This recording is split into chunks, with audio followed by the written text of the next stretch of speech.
Hello everyone. इस video में हम पढ़ेंगे क्लास 8 एनसीईआरटी इंग्लिश की poem the duck and the kangaroo. तो डक और कैंगरू घूमने निकलते हैं और उन्हीं की ये स्टोरी हमें बताई हुई है। तो स्टार्ट करते हैं। Said the duck to the kangaroo, good gracious, how you hop over the fields and the water too, as if you never would stop। तो जो डक है, जो बतख होती है, वो कंगारू से कहती है कि कितनी अच्छी बात है कि तुम हॉप कर पाते हो, मतलब कूद कूद के चल पाते हो ज़मीन पर, मतलब फील्ड्स पर और पानी पर भी। और ऐसा लगता है कि जैसे कि तुम कभी भी रुकते ही नहीं हो, हमेशा हॉप करते रहते हो, मतलब कूदते रहते हो। My life is a bore in this nesty pot, and I long to go out in the world beyond. I wish I could hop like you, said the duck to the kangaroo। तो ये जो duck होती है वो कहती है मेरी life तो बहुत ही बोरिंग है, मैं तो इस सड़े हुए से पॉन्ड में, जो तालाब है, पूरे टाइम इसी में पड़ी रहती हूँ। मेरा भी मन करता है कि मैं पूरा जो दुनिया है वो घूमूं जिस तरीके से तुम घूमते हो। और ये बात जो है डक वो कंगारू को बोलती है। Please give me a ride on your back, said the duck to the kangaroo. तो वो कैंगरू से बोलती है कि प्लीज़ तुम मुझे ना एक राइड दे दो अपनी बैक पे, मतलब तुम अपनी बैक पे बिठा करके मुझको घुमाने ले चलो। I would sit quite still and से नथिंग बट क्वैक। और वो बोलती है कि मैं कुछ भी नहीं बोलूँगी, बिल्कुल चुपचाप बैठूंगी और सिर्फ क्वैक बोलूँगी, इसके अलावा कुछ भी नहीं।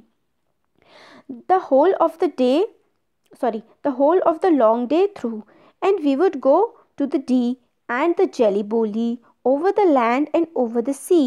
Please take me on a ride. Oh, do, said the duck to the kangaroo। तो वो कहती है कि हम जो हैं पूरे दिन घूमेंगे, डी जाएंगे, जेली बोली जाएंगे, ये जगह हैं वहाँ जाएंगे, लैंड पे ज़मीन पर घूमेंगे, सी पर घूमेंगे। प्लीज़ मुझे तुम एक राइड पर घुमाने के लिए ले चलो, जो डक है वो कैंगरू से बोलती है।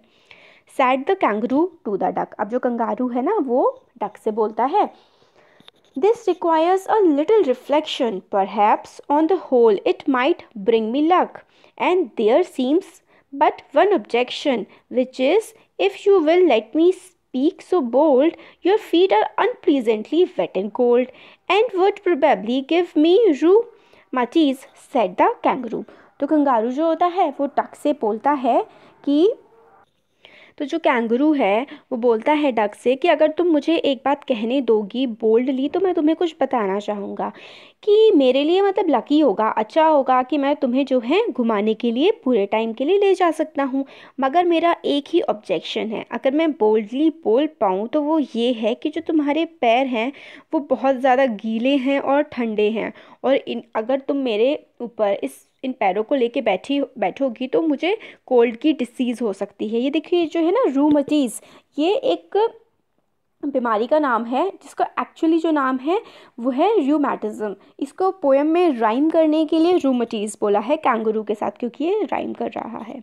तो वैसा बोलता है कि मैं बीमार पड़ जाऊंगा ठंड की वजह से। फिर क्या होता है, said the duck, as I sat on the rocks, I have thought over that completely, and I bought 4 pairs of worsted socks which fit my web feet neatly। तो वो कहती है कि मैंने ये बात सोच रखी है, तो मैं क्या करूँगी, तुम्हारे ऊपर जब मैं बैठूँगी तो मैं जो वूलन सॉक्स लेके आऊँगी। वॉस्टेड सॉक्स का मतलब है जो ऊन के सॉक्स होंगे वो मैं लेकर के आऊँगी, और ऐसे सॉक्स होंगे जो मेरे वेब, मतलब मेरे जो पैर हैं, मेरे जो पूरे के पूरे पंजे हैं, उसमें बहुत अच्छी तरीके से वो फिट हो जाएंगे। And to keep out the cold, I have bought a cloak, and every day a cigar I will smoke, and to follow my own dear true love of a kangaroo। तो फिर वो बोलती है कि ठंड से बचने के क्लॉक, मतलब ओढ़ने के लिए कुछ लेके आऊँगी, और रोज़ के पीने के लिए एक सिगार, जिसको हम स्मोक करेंगे तो हम आसानी से जो है वो घूम पाएंगे।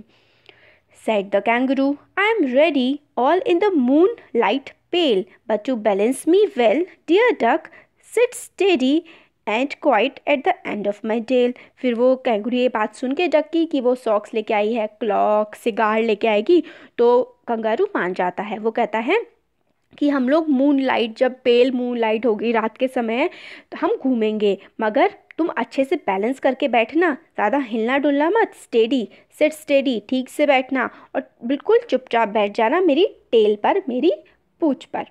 So away they went with a hop and a bound, and they hopped the whole world 3 times round, and who so happy, oh who, as the duck and the kangaroo. तो वो क्या करते हैं, जब डक जो होती है वो कंगारू की पूंछ पे बैठ जाती है, फिर वो हॉप करते हुए, बाउंड करते हुए आराम से बैठ जाते हैं। हॉप करता हुआ कंगारू डक को पूरी दुनिया में घुमा देता है 3 बार पूरे, और वो लोग बहुत ज़्यादा खुश होते हैं।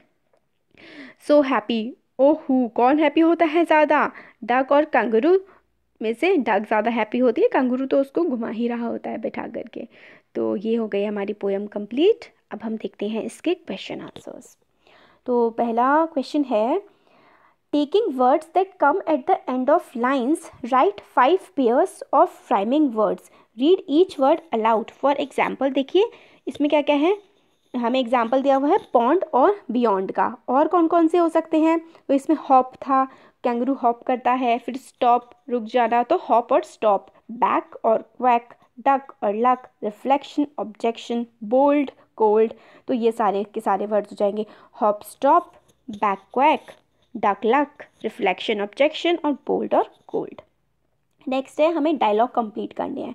तो डक बोलती है, dear kangaroo why don't you. तो इसका क्या है, हमें डायलॉग आगे क्या बोलती है, dear kangaroo why don't you, ये देखिए आगे आता है इसमें ना, give me a ride on your back, यहाँ पे आएगा, हाँ इधर ही है। तो वो बोलती है, give me a ride on your back so then I can also hop around with you and see the beautiful world away this nasty pond. ये है ना, देखिए, my life is bore in this nasty pond and I long to go out in the world beyond. तो ऐसे करके बोलती है ना, तो ये इस तरीके से आगे हमने लाइन कंप्लीट करी है।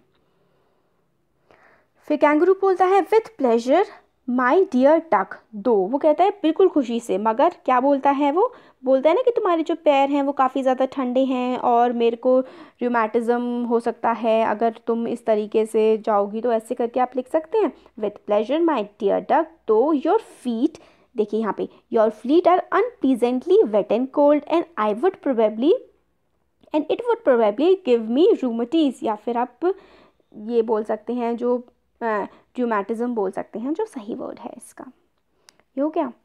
फिर नेक्स्ट है duck, that won't be a problem I will. तो वो कहती है कोई प्रॉब्लम नहीं होगी, मैं तो वो रोस्टेड सॉक्स और क्लोक और सिगार स्मोक करेंगे एवरी डे, ताकि हम लोग जो है हमें कोल्ड ना हो। ये हम लोगों ने देख लिया था, ये वही वाला है इसका। फिर थर्ड है, the kangaroo does not want to catch rheumatism. Spot this word in the stanza 3 and say why it is spelled differently. Why is it in 2 parts? Why does the second part begin with a capital letter? अच्छा हाँ, देखिए मैंने आपको पहले ही बता दिया था कि ये जो इसमें रूमेटिज़म है, ये क्यों ऐसे करके लिखा हुआ है, ताकि इस पोएम के साथ, कैंगरू के साथ ये राइम हो सके मेनली। और मटीज कैपिटल में इसलिए है क्योंकि वो नेक्स्ट लाइन से स्टार्ट हो रहा है। इसका जो सही वर्ड है वो तो हमने काफ़ी बार देख लिया, रूमैटिज़म। रूमैटिज़म को रूमटीज कैंगरू के साथ राइम करने के लिए इन लोगों ने लिखा हुआ है। तो हो गया हमारा ये जो है चैप्टर पूरी, सॉरी ये पोएम हमारी पूरी कंप्लीट हो गई है। ये वाला तो do you find poem humorous, read aloud, ये तो पढ़ना ही है। तो पोएम भी कंप्लीट हो गई, क्वेश्चन आंसर्स भी हमने देख लिए। So thank you so much.